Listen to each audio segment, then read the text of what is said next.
And who do we have the pleasure of speaking with this morning? Brittney Van Buren. Tell us a bit about yourself, Miss Brittney. Growing up, my dad was an alcoholic. Mm-hmm. My mother is a crackhead. My stepmother hated me and my two brothers. And it was rough. My dad was abusive, very abusive. I was raped as a little girl by my cousin. And I don't know. Where did you grow up? West Alton. Tell us about how many brothers and sisters you have. I have three real brothers, two stepbrother, stepsister, and a half brother.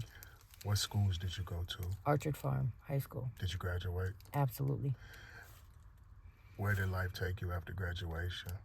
Well, on my graduation, actually, I just had a baby. I walked with him down the aisle, and life was okay. And then my kid's dad, he said it was cocaine, and it really wasn't. It was heroin, and I tried it and got addicted.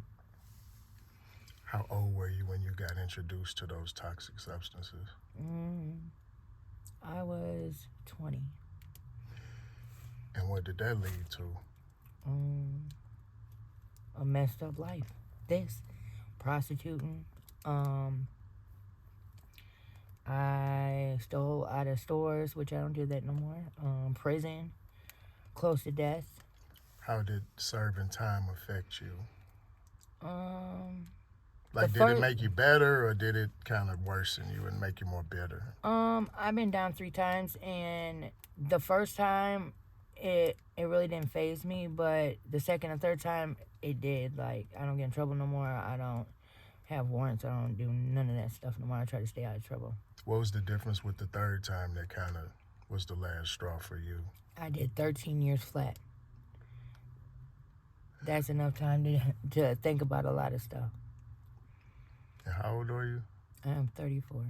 And you did 13 years flat? 13 years flat. What was the plan upon release when you got out? I wasn't on no parole, no nothing, because I maxed my parole out.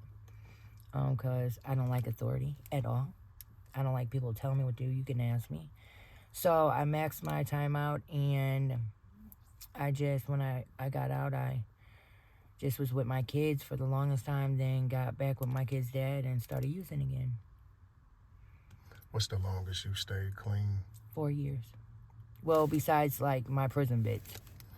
Do you ever kind of want to get back clean, or is that even in the... I got clean, like, 9 months ago, by myself. I weaned myself down. I actually did, like, so many pills one week, then dropped it down to so many more the next week until I was down to a half a pill. Then I cold turkeyed it, and then for like 24 hours, and then I put a Suboxone in my mouth, did Suboxone for a week, and then stopped those, and I was clean for 9 months. And on Wednesday, the 22nd of November, I'm going to get the Vivitrol shot. What gave you the courage to start getting in and out of the cars? Because I know that isn't like something that you just take too easily. What kind of gave you that extra push to kind of start doing that? Well, I'm going to tell you a little short story. So my real mom was never in my life. I mean, my dad raised us, she gave us up.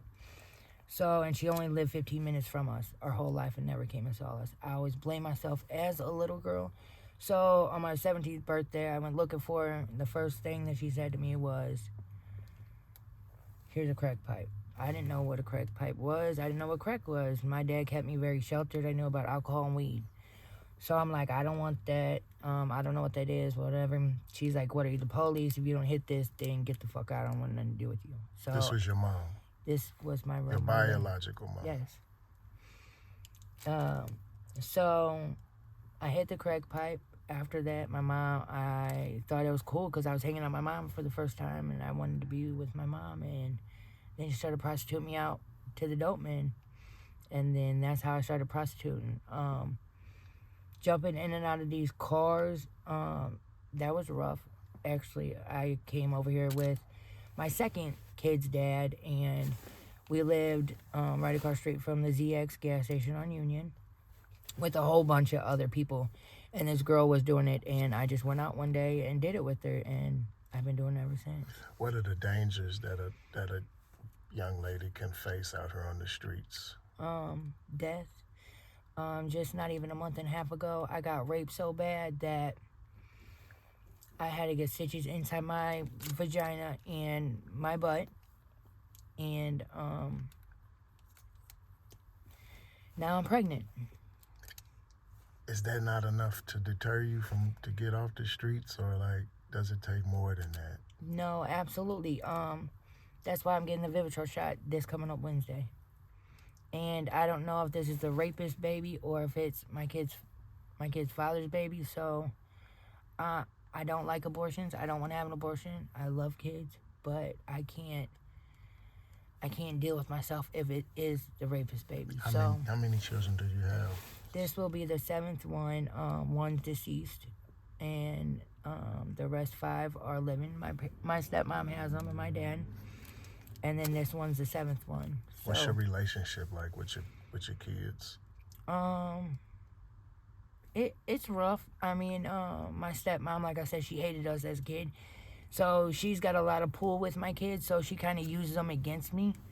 So, but when I go around them, they love me. They can't wait until they turn 17. They're always like, my mom, my mom, my mom. My son is 16 years old and in juvenile delinquent center right now, facing 7 assault and batteries with deadly weapons. And it's all because of what I've done, what my parents have done, and he found his dad dead. His dad died of a drug overdose, and I have 4 kids with him.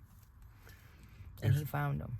If you can go back and talk to a young Miss B, knowing what you know today, if you can go back and talk to your younger self, what would you tell her?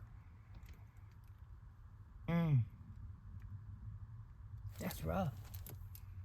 That brings tears to my eyes.